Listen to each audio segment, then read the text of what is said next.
Doctor ortho Ayurvedic oil and capsule, अब दर्द भी घुटने टेकेगा। यूपी विधानसभा का मानसून सत्र आज से शुरू। मानसून सत्र से पहले सीएम योगी ने सपा और कांग्रेस पर साधा निशाना।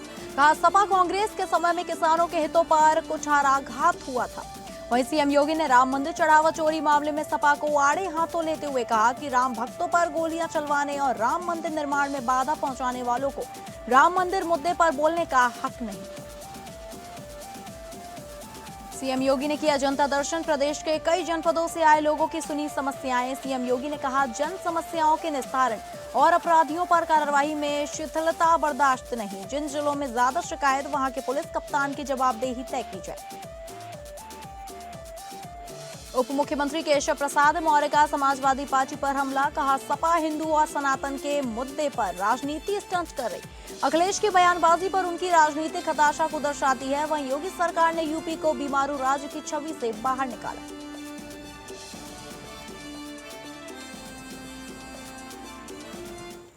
नमस्कार, आप सभी का बहुत स्वागत है उत्तर प्रदेश बुलेटिन में। मैं हूं आपके साथ अंकिता सिंह। शुरुआत करेंगे उत्तर प्रदेश बुलेटिन की। आज से यूपी विधानसभा का मानसून सत्र शुरू हो गया है। उत्तर प्रदेश विधानमंडल के मानसून सत्र 2026 से पूर्व मुख्यमंत्री योगी आदित्यनाथ ने संबोधित किया। उन्होंने कहा कि यह सत्र हमारे लिए अत्यंत महत्वपूर्ण सत्र है। वैसे भी विधायिका आम जन की आवाज को शासन प्रशासन तक पहुंचाने का एक महत्वपूर्ण माध्यम होती है। गरीब, किसान, युवा और महिला इनसे जुड़े हुए मुद्दों पर चर्चा करने, समीक्षा करने और उसे परिणाम तक पहुंचाने का सबसे अच्छा प्लेटफॉर्म संसदीय प्रणाली में कोई है तो वह विधायिका होती है। सीएम योगी ने सपा और कांग्रेस पर निशाना साधते हुए कहा कि जिन लोगों के समय में किसानों के हितों को ठुकराघात हुआ था, जिन्होंने उत्तर प्रदेश के अंदर किसानों को जल नहीं, पानी नहीं दिया खेत के लिए, उन्होंने अन्नदाता किसानों के हक पर बिचौलियों का वर्चस्व स्थापित करवाया, जिन्होंने उत्तर प्रदेश के अन्नदाता किसानों को असुरक्षित करते हुए उनके जीवन में बदहाली लाने का पाप किया था। 2007 से 2017 के बीच में 29 चीनी मिलें बंद हुई थी। 21 चीनी मिलें औने पौने दाम में बेची गई थी। आज उनका दोहरा चरित्र देखें। वे आज किसान की बात कह करके उनके जले पर नमक छिड़कने का काम कर रहे हैं। वहीं मुख्यमंत्री योगी ने कहा कि अयोध्या के मुद्दे को वो लोग उठा रहे हैं जिन्होंने राम भक्तों पर गोलियां चलवाई थी, जो जय श्री राम बोलने पर लाठी गोली चलवाते थे, जिन्हें श्री राम के निर्माण में वकीलों को अपनी फौज न्यायालय में खड़ी करके इस पूरे कार्यक्रम को बाधित करने का प्रयास किया गया था। और राम मंदिर में चंदा चोरी की बात पे वो लोग करते हैं जिन लोगों के जेब से एक पैसा भी राम मंदिर निर्माण के लिए नहीं निकला। इनके दोहरे चरित्र को देख खुशी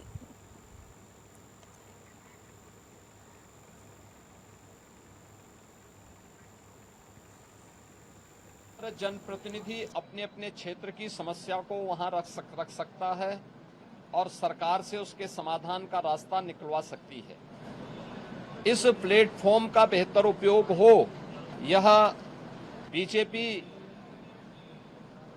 के नेतृत्व में चलने वाली एनडीए सरकार की सदैव से प्राथमिकता रही है और डबल इंजन की सरकार इसके लिए पूरी प्रतिबद्धता के साथ कार्य भी कर रही है। यह सत्र हमारे लिए अत्यंत महत्वपूर्ण सत्र है। वैसे भी विधायिका जन की आवाज को शासन प्रशासन तक पहुंचाने का एक महत्वपूर्ण माध्यम होती है। गरीब, किसान, युवा और महिला, इनसे जुड़े हुए मुद्दों पर चर्चा करने, समीक्षा करने और उसे परिणाम तक पहुंचाने का सबसे अच्छा प्लेटफॉर्म संसदीय प्रणाली में कोई है तो वह विधायिका होती है। मुख्यमंत्री योगी आदित्यनाथ ने सावन के पहले सोमवार को धार्मिक अनुष्ठान और मानसून सत्र के शासकीय दायित्वों के बीच भी जनसेवा को सर्वोपरि रखा। उन्होंने सोमवार सुबह ही शुरुआत जनता दर्शन से की। प्रदेश के कई जनपदों से आए सभी लोगों से उन्होंने एक एक कर मुलाकात की, उनके प्रार्थना पत्र लिए और अधिकारियों को प्रेषित करते हुए समयबद्ध निस्तारण का निर्देश दिया गया। पुलिस से जुड़े मामलों पर मुख्यमंत्री ने अधिकारियों को निर्देश दिया कि अपराधियों पर कार्रवाई और जन समस्याओं के निस्तारण में शिथिलता बर्दाश्त नहीं होगी। जनता दर्शन में पुलिस से जुड़ी कई शिकायतें मिली हैं, जिस पर मुख्यमंत्री काफी सख्त रहे। उन्होंने कहा कि अपराधियों पर कार्रवाई और आरोपियों की गिरफ्तारी में शिथिलता बर्दाश्त नहीं होगी। आरोपियों की गिरफ्तारी न होने और मुकदमे में दबाव जैसी शिकायतों पर मुख्यमंत्री ने नाराजगी व्यक्त की। उन्होंने शासन स्तर के अधिकारियों को निर्देश दिए कि जिन जनपदों में ऐसे मामले अधिक आ रहे हैं वहां के पुलिस कप्तान की जवाबदेही तय की जाए। सीएम योगी ने अधिकारियों से कहा कि किसी के साथ भी अन्याय नहीं होना चाहिए। हर पीड़ित के साथ संवेदनशील व्यवहार अपनाते हुए उसकी समस्या का शीघ्रता से निराकरण किया जाए। मुख्यमंत्री ने राजस्व और पुलिस से जुड़े मामलों पर विशेष ध्यान देने के निर्देश दिए। उन्होंने पारिवारिक विवादों के समाधान के लिए पहले परस्पर संवाद और फिर विधिक कार्यवाही के लिए निर्देशित किया।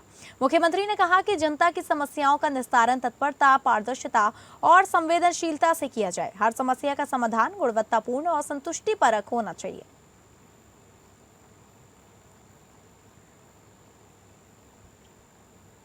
उप मुख्यमंत्री केशव प्रसाद मौर्य ने कहा कि समाजवादी पार्टी आज हिंदू और सनातन के मुद्दे पर केवल राजनीतिक स्टंट कर रही है।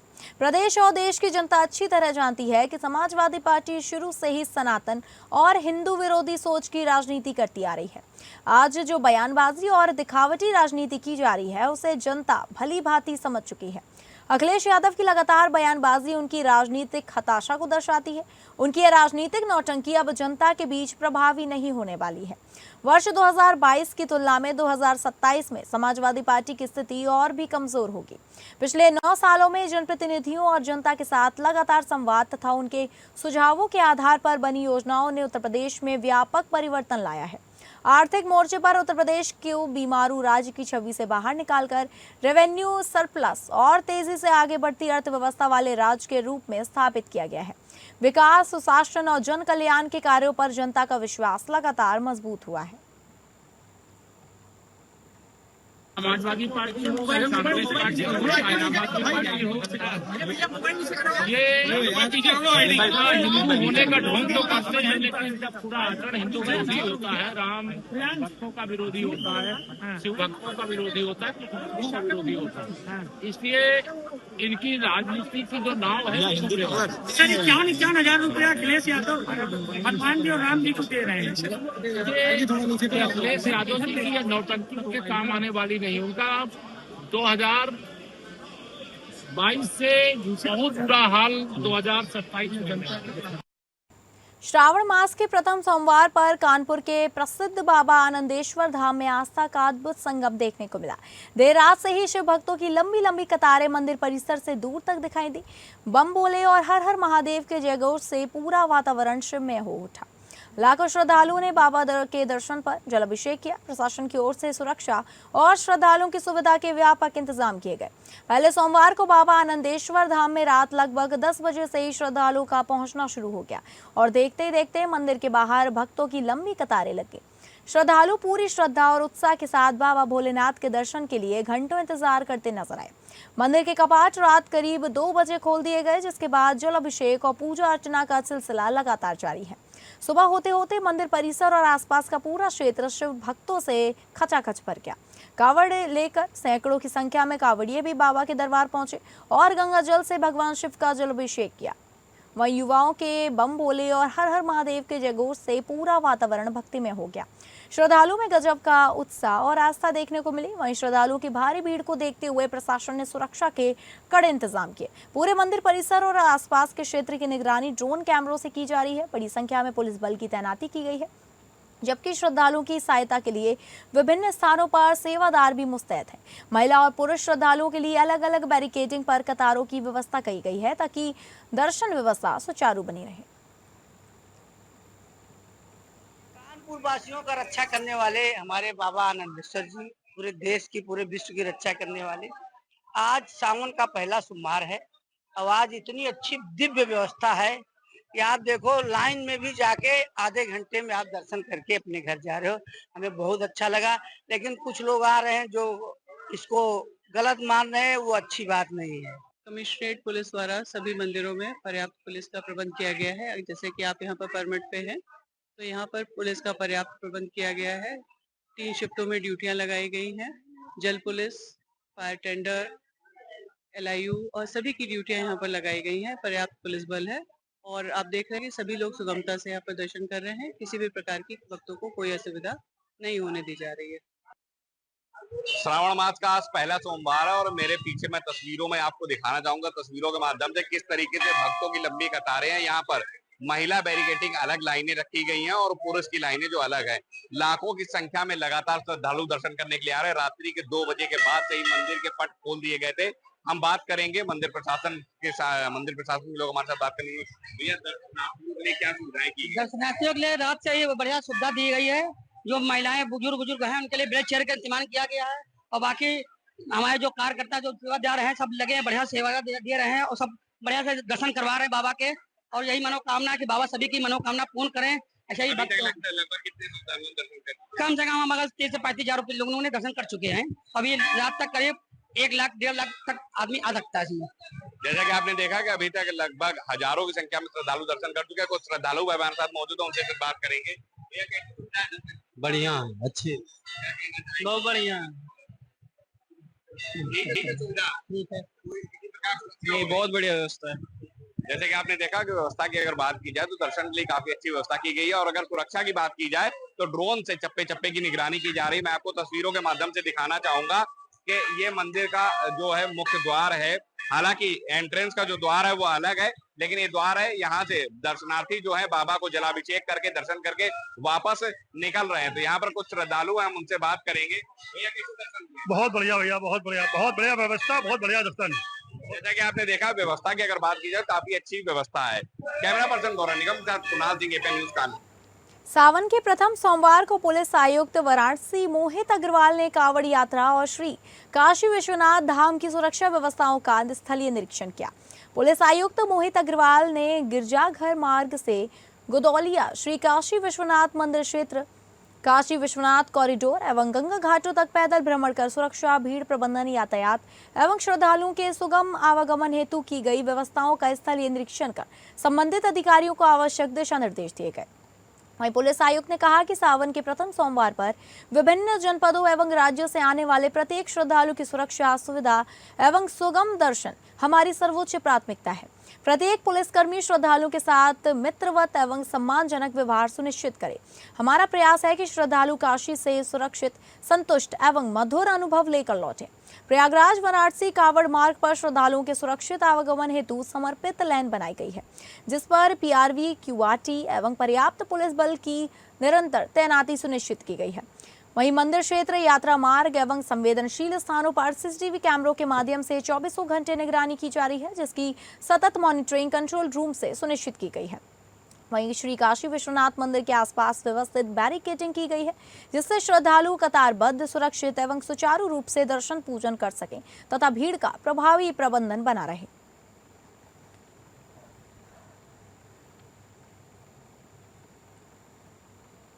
श्रावण मास के प्रथम सोमवार पर श्रद्धालुओं की सुरक्षा व्यवस्था एवं कांवड़ यात्रा के सकुशल संपन्न कराने के दृष्टिगत जिलाधिकारी कासगंज प्रणय कुमार और पुलिस अधीक्षक कासगंज ओपी सिंह द्वारा संयुक्त रूप से थाना सोरो क्षेत्र अंतर्गत लहर गंगा घाट का निरीक्षण किया गया। निरीक्षण के दौरान गंगा घाट पर की गई सुरक्षा, बैरिकेडिंग, प्रकाश व्यवस्था, सीसीटीवी, गोताखोरों की तैनाती एवं चिकित्सा सहायता संबंधी व्यवस्थाओं का जायजा लिया गया।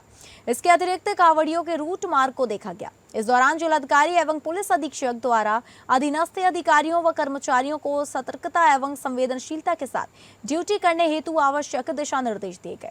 उन्होंने कहा कि श्रद्धालुओं की सुविधा एवं सुरक्षा सर्वोच्च प्राथमिकता है, इसमें किसी भी प्रकार की लापरवाही साक्ष्य में नहीं है। वहीं इसके बाद थाना कासगंज अंतर्गत सोरो गेट चौकी पहुंचकर श्रद्धालुओं को प्रसाद वितरण किया गया एवं उनकी कुशलता जानी गई और यात्रा में आई समस्याओं के निराकरण के लिए संबंधित को निर्देशित किया गया एवं यातायात संबंधी समस्त प्रकार की व्यवस्थाएं हेतु यातायात प्रभारी को आवश्यक दिशा निर्देश दिए गए।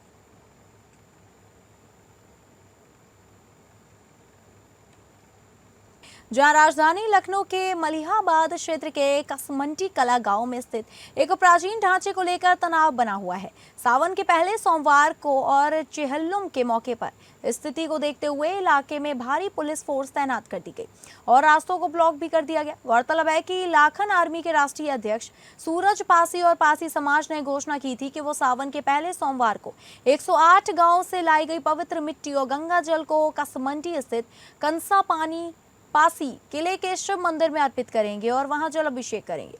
आज जब लाखन आर्मी के लोग और समर्थक बड़ी संख्या में पवित्र जल और मिट्टी लेकर आगे बढ़े तो पुलिस ने उन्हें रास्ते पर ही रोक दिया। सुरक्षा के मद्देनजर भारी संख्या में पुलिस बल की तैनाती की गई। पुलिस प्रशासन ने विवादित स्थल की ओर जाने वाले रास्तों को ब्लॉक कर दिया। पुलिस द्वारा रोके जाने और समझाने बुझाने के बाद लाखन आर्मी चीफ सूरज पासी ने समर्थकों के साथ सड़क पर ही शिवलिंग स्थापित कर जलाभिषेक किया। सूरज पासी ने कहा कि हम आस्था का सम्मान करते हैं। जलाभिषेक के बाद शांतिपूर्वक कार्यक्रम समाप्त हो गया। इस दौरान पुलिस बल पूरी तरह मुस्तैद रहा। दरअसल कसमंडी कला गांव में स्थित एक पुराने और ऐतिहासिक ढांचे को लेकर दोनों पक्षों के अपने अपने दावे हैं। पासी समाज का दावा है कि यह प्राचीन ढांचा 11वीं सदी के महाराजा कंस पासी का किला और वहां स्थित शिव मंदिर है। लाखन आर्मी और पासी समाज इस जगह की भारतीय पुरातत्व सर्वेक्षण से सर्वे और कार्बन डेटिंग कराने की मांग करे हैं। तो दूसरी ओर मुस्लिम पक्ष का कहना है कि वे वक्फ बोर्ड के रिकॉर्ड में दर्ज संपत्ति है जहां मस्जिद, मकबरा और कब्रिस्तान मौजूद है। शाहिदा बना दिया गया, साजिशन कब्रिस्तान बना दिया गया। यहाँ आज भी हजारों साल पुराने अवशेष मिल रहे हैं। किस तरीके से पहले की सरकारों में पुरातन जमीनों को राजस्व देखिए यहाँ पर जो अभी जनपद हापुड़ के गढ़मुक्तेश्वर तहसील के खादर क्षेत्र में गंगा नदी का जलस्तर लगातार बढ़ने से प्रशासन और ग्रामीणों की चिंता बढ़ गई है। जलस्तर खतरे के निशान के करीब पहुंचने के कारण संभावित बाढ़ को लेकर सतर्कता बढ़ा दी गई है। हालांकि अभी तक किसी गांव में बाढ़ का पानी नहीं पहुंचा है, लेकिन प्रशासन ने एहतियातन सभी आवश्यक तैयारियां पूरी कर ली हैं। खादर क्षेत्र के गांवों में रहने वाले लोग गंगा के बढ़ते जलस्तर पर नजर बनाए हुए हैं। ग्रामीणों को आशंका है कि जलस्तर में और वृद्धि होने पर खेतों और निचले इलाकों में पानी प्रवेश कर सकता है। इसे देखते हुए प्रशासन ने संबंधित विभागों को अलर्ट मोड पर रहने के लिए निर्देश दिए। संभावित बाढ़ की स्थिति से निपटने के लिए जनपद में 5 बाढ़ चौकियां स्थापित की गई हैं। इन चौकियों के माध्यम से गंगा के जलस्तर की लगातार निगरानी की जा रही है। साथ ही किसी भी आपात स्थिति में राहत एवं बचाव कार्य तत्काल शुरू करने की तैयारी भी की गई है। गढ़ एसडीएम लगातार क्षेत्र की स्थिति पर नजर बनाए हुए हैं। वे अधिकारियों के साथ खादर क्षेत्र का निरीक्षण कर रहे हैं और संभावित रूप से प्रभावित होने वाले गांव की जानकारी ले रहे हैं। प्रशासन ने ऐसे गांव की सूची तैयार कर ली है जहां जरूरत पड़ने पर लोगों को सुरक्षित स्थानों पर पहुंचाया जा सके। प्रशासन ने गंगा किनारे रहने वाले लोगों से अफवाहों से दूर रहने, नदी के पास अनावश्यक रूप से न जाने तथा किसी भी आपात स्थिति की सूचना तुरंत प्रशासन को देने की अपील की। अधिकारियों अनुसार फिलहाल स्थिति नियंत्रण में है, लेकिन जल स्तर पर लगातार निगरानी रखी जा रही है। अभी देखिए कल तक तो गंगा का जलस्तर में काफ़ी वृद्धि हुई थी, लेकिन फ़िलहाल रात से ही उसमें जलस्तर में कमी होना शुरू हो गई है और आज अभी लगभग 30,000 क्यूसेक के आसपास कम हो गया है। तो फ़िलहाल अभी ऐसी कोई स्थिति है नहीं जिसमें कि कोई पैनिक होने की आवश्यकता हो, लेकिन फिर भी हमारी पूरी तैयारी है और जितने भी बाढ़ से प्रभावित ग्राम हैं, चाहे वो गंभीर रूप से हो चाहे आंशिक रूप से हो, सभी लोगों के लिए हमारे पास बाढ़ चौकियाँ बना दी गई हैं। सारे स्वास्थ्य विभाग की टीमें तैनात कर दी गई हैं। जो सीबीओ हैं, मुख्य पशु चिकित्सा अधिकारी, उनकी तरफ से भूसे और चारे की पूरी व्यवस्था करा दी गई है। तो कहीं पर भी अगर इस प्रकार की कोई अपरिस्थिति आती है तो हमारी पूरी तैयारी है। झांसी के बड़ा गांव कस्बे से दिल दहला देने वाली खबर सामने आई है। देर रात घर में बेड पर सो रहे मासूम भाई बहन को जहरीले सांप ने डस लिया। इस दर्दनाक हादसे में 6 साल के मासूम मयंक की मौत हो गई, जबकि 4 साल की बहन प्रगति की हालत गंभीर बनी हुई है। परिजनों का दावा है कि कुछ दिन पहले भी उसी कमरे में सांप का जोड़ा निकला था। फिलहाल पूरे इलाके में दहशत का माहौल है। झांसी शहर से करीब 20 किलोमीटर दूर बड़ा गांव कस्बे के हरदौलपुरा मोहल्ले में रविवार तड़के करीब 3:30 बजे यह दर्दनाक हादसा हुआ। मां नेहा कुशवाहा अपने दोनों बच्चों के साथ बेड पर सो रही थी, तभी 4 साल की बेटी प्रगति को सांप ने काट लिया।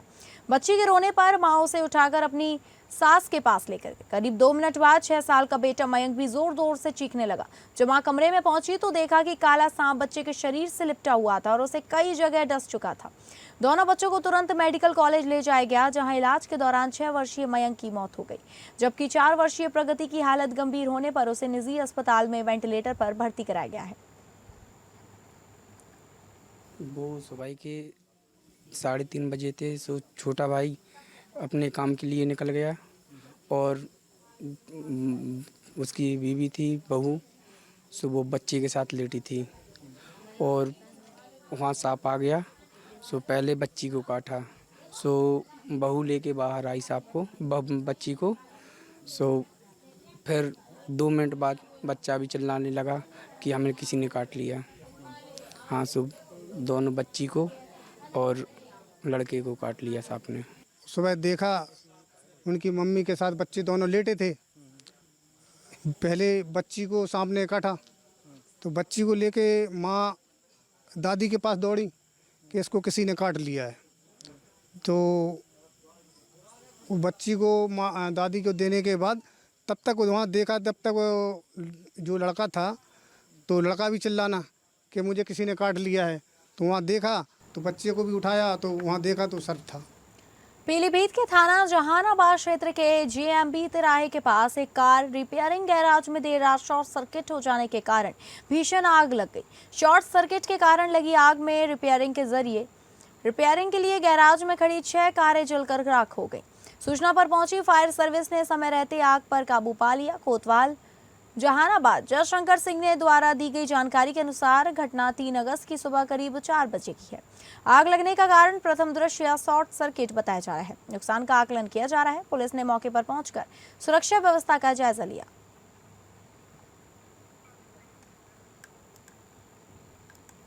तो फिलहाल इस बुलेटिन में इतना ही। नमस्कार।